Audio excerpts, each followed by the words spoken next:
في الصحيح عن النبي صلى الله عليه وسلم من حديث أبي هريرة رضي الله عنه أن النبي صلى الله عليه وسلم قال: إذا دخل رمضان فتحت أبواب الرحمة.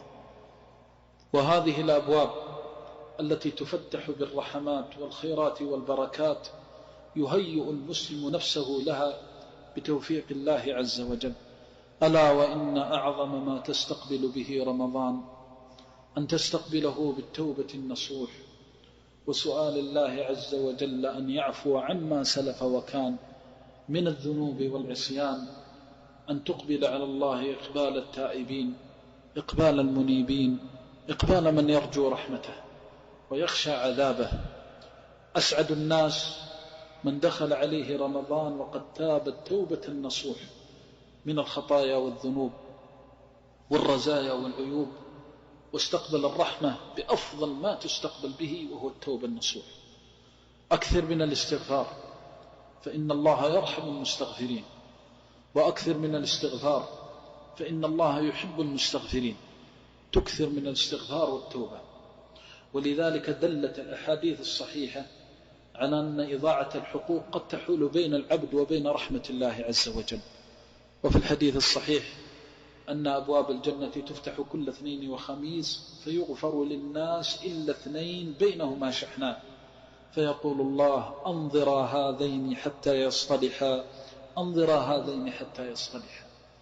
تستقبل رمضان بالتوبة والنصوح والتحلل من حقوق الله والذنوب فيما بينك وبين الله ومن حقوق العباد.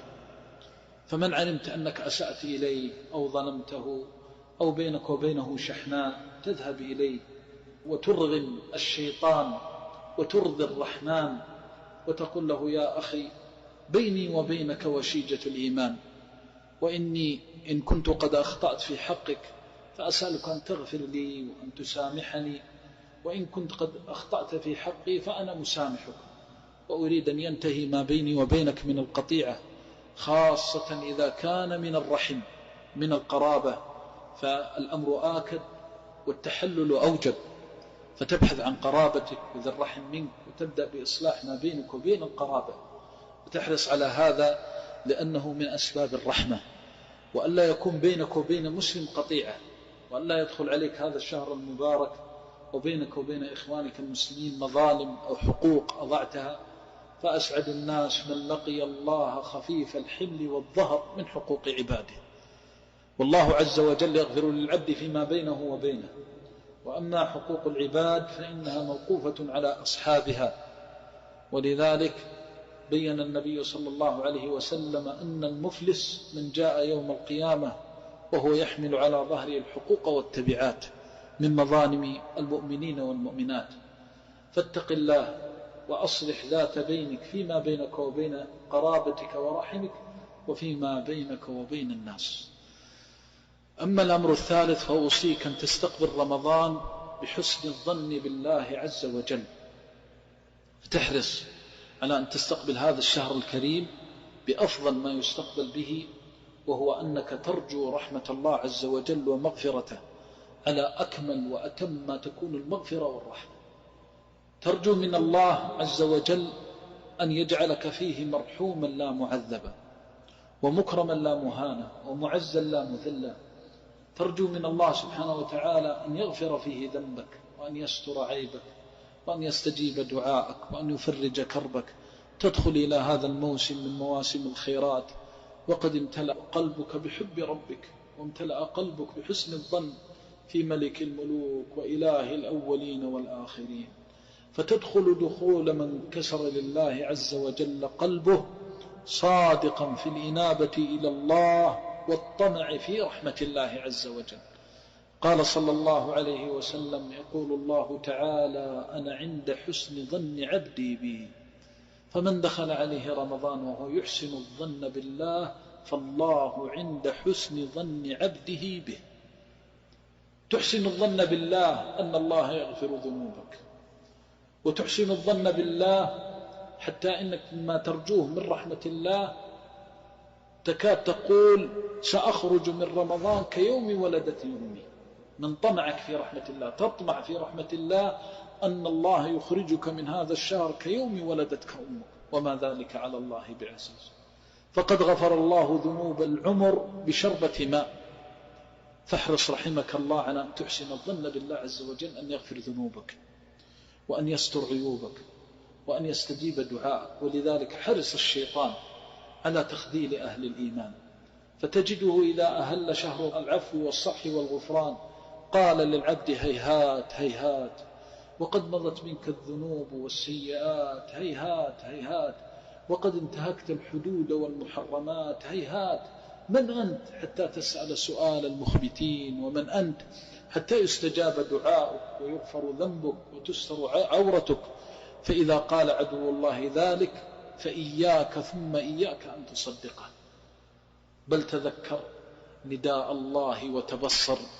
قل يا عبادي الذين أسرفوا على أنفسهم لا تقنطوا من رحمة الله، فتقبل على الله عز وجل منكسر القلب، تقبل على الله عظيم الرجاء في الرب، تقول يا رب أسأت أذنبت أخطأت وأرجو رحمتك، اللهم لا تؤاخذني بما سلف وكان من الذنوب والعصيان.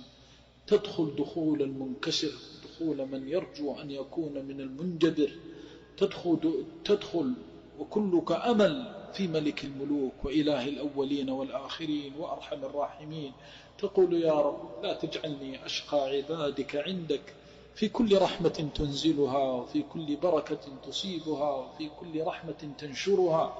يا رب لا تجعلني أشقى عبادك بذنوبي وعيوبي، فيكون بينك وبين الله هذا الظن العظيم وهذا الرجاء الكريم في ملك الملوك وإله الأولين والآخرين.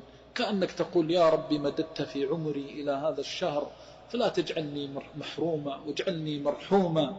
يا رب مددت في أجلي بفضلك ومنك وكرمك، وها أنا ذا واقف على بابك.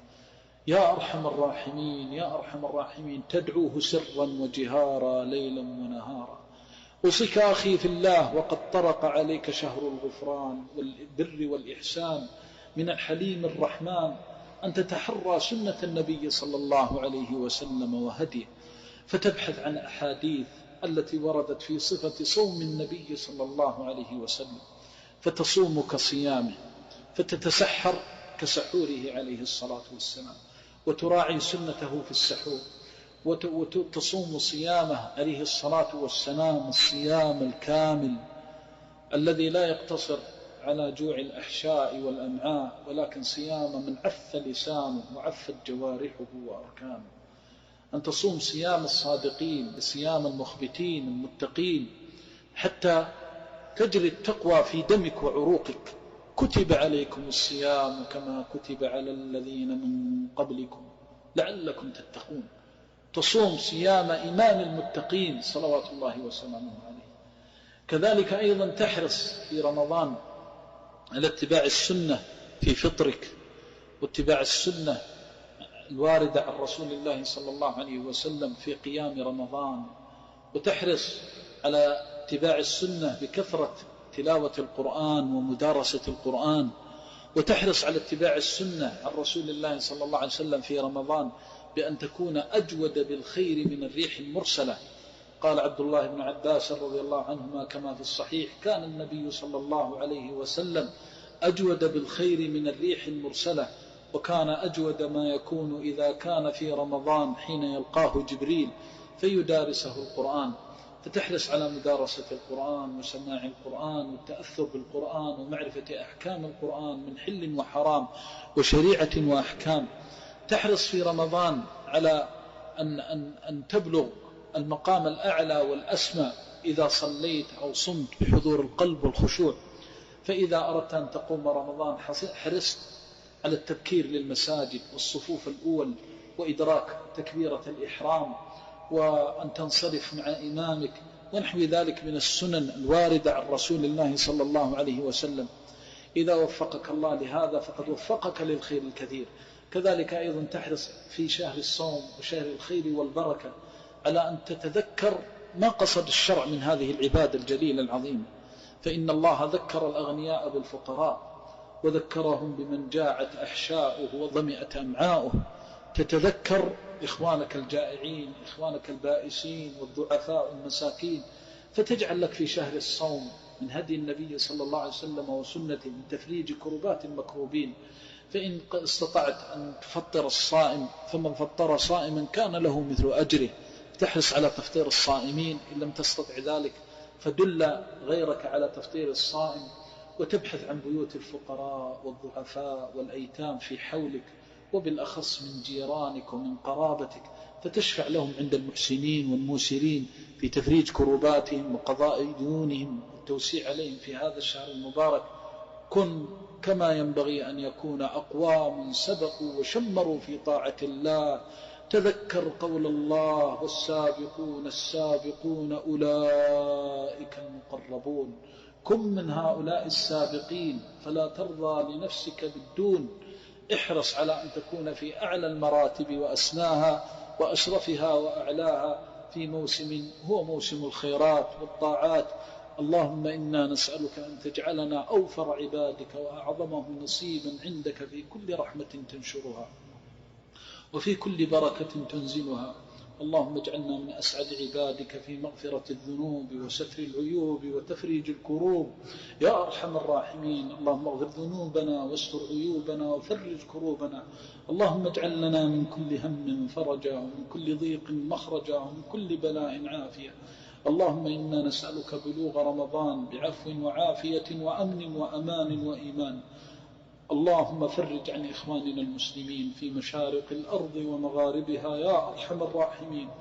اللهم اجعل للمهمومين والمغمومين والمكروبين والمأسورين والضعفاء والمستضعفين في مشارق الأرض ومغاربها من أوليائك المسلمين، اجعل لهم من كل هم فرجا ومن كل ضيق مخرجا ومن كل بلاء عافية. ثبت أقدامنا وأقدامهم ويسر أمورنا وأمورهم واشرح صدورنا وصدورهم وفرج كروبنا وكروبهم. اللهم إنا نسألك أن تهل علينا الشهر بعظيم الأجر وحسن العاقبة والذخر. اللهم إنا نسألك فيه فعل الخيرات والمسارعة الباقيات الصالحات. اللهم إنا نسألك صيام من تم صيامه وقيام من تم قيامه. اللهم اغفر ذنوبنا فيه ويسر أمورنا فيه واشرح صدورنا فيه، واجعلنا ممن صام الشهر واستكمل الأجر وأدرك ليلة القدر، واجبر فيه كسرنا وارحم فيه ضعفنا. ولا إله إلا أنت ربنا يا أرحم الراحمين. نسألك ألا تحرمنا خير ما عندك بشر ما عندنا. اللهم إنا نشكو إليك ذنوبنا وإسرافنا في أمرنا، فلا تعاملنا بما نحن أهله.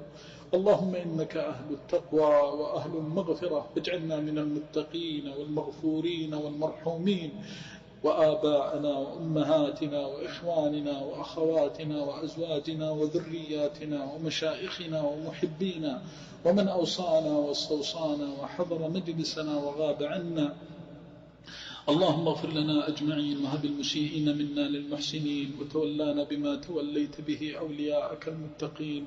اللهم اجعل فيما بقي من أعمالنا ما يرضيك عنا، واحسن خاتمتنا في الأمور كلها، وأجرنا من خزي الدنيا وعذاب الآخرة. اللهم من بالعافية غدونا وآصالنا، واختم بالسعادة آجالنا، يسر حسابنا ويمن كتابنا، وثبت على الصراط أقدامنا، وارحم في موقف العرض عليك ذل مقامنا، ولا تفضحنا بما كان من ذنوبنا وإسرافنا يا أرحم الراحمين يا أرحم الراحمين.